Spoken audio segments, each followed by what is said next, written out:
Hello అండి, ఈరోజు మన ఛానల్లో స్పెషల్ రెసిపీ వీడియో వచ్చేసి పొన్నగంట ఆకుకూర ఫ్రై ఎలా ప్రిపేర్ చేసుకోవాలో చూపించబోతున్నాను.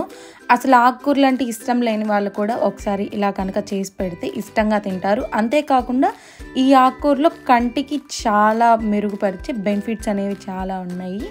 సో ప్రాసెస్లోకి వెళ్ళే ముందులో వీడియోని ఒకసారి లైక్ చేసి ఛానల్ సబ్స్క్రైబ్ చేయండి. ఫస్ట్ ఆకుకూరను తీసుకొని నీట్గా ఇలా తొడాలు తీసేసి పక్కన పెట్టేసుకొని వాష్ చేసేసుకొని 2 times వాష్ చేసేసి పక్కన పెట్టుకోవాలి. ఈలోపు ప్యాన్ తీసేసుకొని పోపు దినుసులు అన్నీ యాడ్ చేసేసుకొని కరివేపాకు, ఎండుమిర్చి అన్నీ యాడ్ చేసేసుకొని అవి ఫ్రై అయిన తర్వాత ఒక 4 చిన్నులపై రెమ్మలు అనేవి అందులో యాడ్ చేసేసుకోవాలి. ఫస్ట్ మనం ఆనియన్స్ని సన్నగా తరుక్కున్న ఆనియన్స్ని అందులో మిక్స్ చేసేసుకుంటున్నాం అనమాట. అండ్ పచ్చిమిర్చి కూడా వేసుకున్నాము. వీటిని కొంచెం సాల్ట్ అండ్ పసుపు యాడ్ చేసేసి మీడియం ఫ్లేమ్లో ఫ్రై చేసేసుకోవాలి.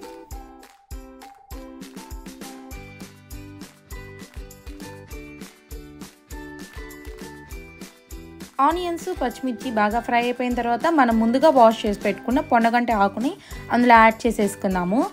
లో ఫ్లేమ్లో పెట్టేసి ఆకు వేయంగానే మూత పెట్టేసి ఒక 5 minutes అలా వదిలేస్తే ఆకు అంతా మగ్గిపోతుంది అనమాట. అప్పుడు మనం అన్నిటినీ మిక్స్ చేసేసుకోవాలి. ఇప్పుడు మీరు మిక్స్ చేసుకునేటప్పుడు జస్ట్ ఫస్ట్ మనం కొంచెం సాల్ట్ యాడ్ చేసాం కాబట్టి ఇప్పుడు ఈ ఆకుకూరకు కూడా సరిపడా సాల్ట్ యాడ్ చేసేసుకొని మీడియం ఫ్లేమ్లో పెట్టి దగ్గరుండి తిప్పుకుంటూ ఆకుకూరని మగ్గనిచ్చుకోవాలండి. ఆకుకూర మగ్గడానికి ఎక్కువ టైం ఏం పట్టదు.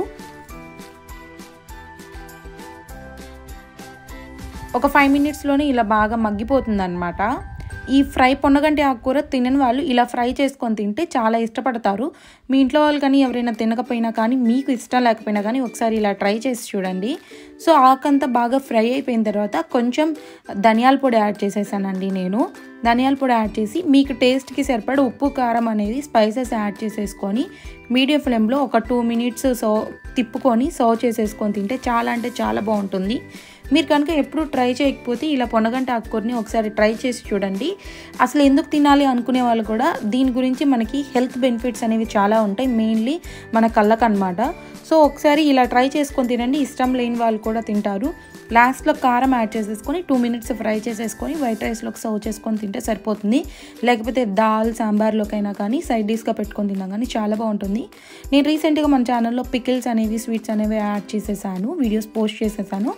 అండ్ ఒకసారి చెక్ చేయండి, రెసిపీ ఎలా ఉందో కామెంట్ చేయండి. ఛానల్ సబ్స్క్రైబ్ చేసి వీడియోని లైక్ చేసి నాకు సపోర్ట్ చేయండి. Thank you.